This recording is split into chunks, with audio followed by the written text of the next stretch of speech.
没见过这么暴脾气的火山盲盒，开盒方式竟像手榴弹一样，砰的一下，不仅会爆出火热岩浆，更神奇的是还有黄金霸王龙，据说全世界都没人拆到。我的妈呀，这个火山也太劲爆了吧！还能喷出来黄金恐龙，就是不知道啊，这个黄金恐龙到底是真是假？不会又是一些塑料玩具吧？最近我们可是买玩具花了不少的钱了，这要是再买个假的回来，那我可得亏多少啊？才6块钱一个，我没见过这么便宜的玩具。先买它个20个回来。那你购买数量已达上限，就剩5个了。哎，5个就5个吧。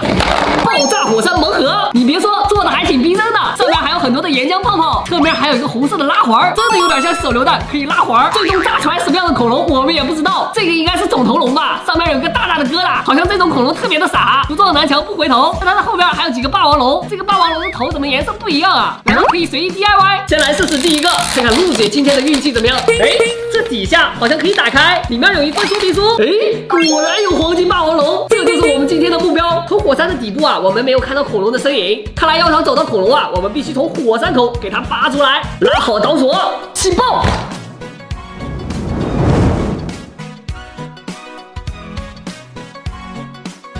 哇，这个感觉还真的有点像活火山喷发，火热的岩浆到处飞溅。哟，金色的黄金霸王龙，第一个就猜到了黄金霸王龙，我的运气也太好了吧！金色传说第一个就被我找到了，是不是大家偷偷给我点小红心了？运气这么好，这个小脑袋瓜还可以来回摆动，当一个小宠物，Q 萌 Q 萌的，真可爱。第2个开爆！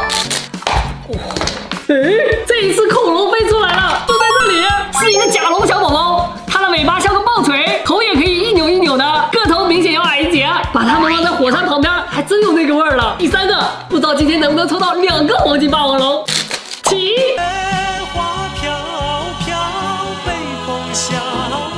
这红色的票子是啥？哇，居然是钱！这该不会是老板塞错了吧？把自己的私房钱给藏进去了，结果被我买了回来。我的天，这里面还藏着一个小恐龙，是一只翼龙，不过它的翅膀啊，好像飞不起来，都给压弯了，就剩下了一个突出的大脑袋。一会儿啊，把这个视频剪掉，千万不要让老板发现了，要不然肯定找我算后账。还剩下2个，不知道又有什么惊喜。哎，这里面怎么只剩下个骨头了？其他的都去哪儿了？该不会是刚才给炸飞了吧？不行，我得走走。咦，找到一个尾巴，后半截身体，脑袋还没发现，肯定就在这个火山岩浆里面。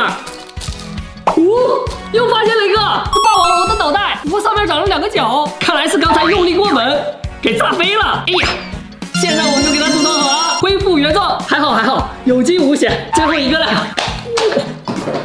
这怎么不是恐龙，是一颗蛋啊？难道说它还没有被孵化出来？这么小也看不出来是什么品种，要不然还是你给我孵孵吧。